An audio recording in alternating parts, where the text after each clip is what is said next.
ил тод байдал маш чухал. Энэ гишүүдийн өөрсдийнх нь сахилах хариуцлага ямар чиг баримжаатай, ямар бодлогын чиглэлд одоо байр суурьтай байна гэдгийг түүнийг сонгосон иргэдэн үнэлт өгөлт өгөхөд бол маш чухал байгаа.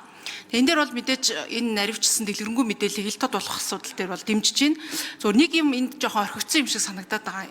Яг улсын хурал дээр ажиллаад хамгийн газар ч гэсэн ингэ байж хахад маш их юм зарчмын зөрөөтэй санал буюу яг концепцийн хувьд өөрчлөх саналууд ажлын хэсэг дээр гардаг.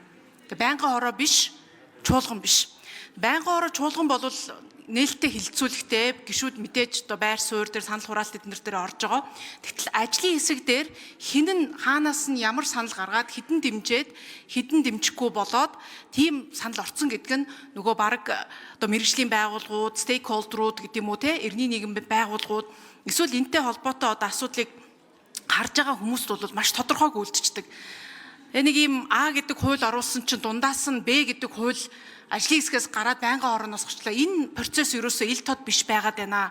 Ажлын хэсэг дээр юу болчих вэ гэдэг бол их чухал байдаг. Тэгэхээр энийг төвшин гишүүнээ яг техникийн хувьд энийг бид нар хилцээд явах юм бол ажлын хэсэг дээр гарч байгаа санал хэн дэмжсэн дэмжээгүй гэдгийг бас тэмдэглэлээр гаргах нээлттэй ил тод болгох эсвэл тэр тоон мэдээллүүдийг гаргах байт юм уу? Энэ асуудал бас орж болох уу?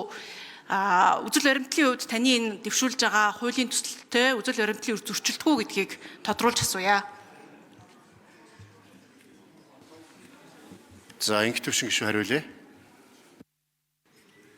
Энэ бас их чухал. Яг бодит байдал дээр бол өстой нөгөө танигдахгүй болоод өөрчлөгдөх магадлалууд бас байдаг ажлын хэсэг дээр. Цаана нэг тэр дотор нь юу ажиллаад байгаа нь бол мэддэхгүй ийм битүү байдаг. Энэтэй холбогдуулж үзэл баримтлалын хүрээнд энэ чуулганы одоо санал хураалттай холбоотой энэ үр дүнгуудыг ил тод болох ийм одоо үзэл баримтлал байгаа. Энэ үзэл баримтлалын хүрээнд хүндсэн залтууд дээр саяын хэлсэн зарим ажлын хэсэгтэй холбоотой зүйл залтуудыг одоо хилцүүлгийн явцад ярилцаад тодорхой хэмжээгээр санал тусах бололцоотой гэж бодож байна. Баярлалаа.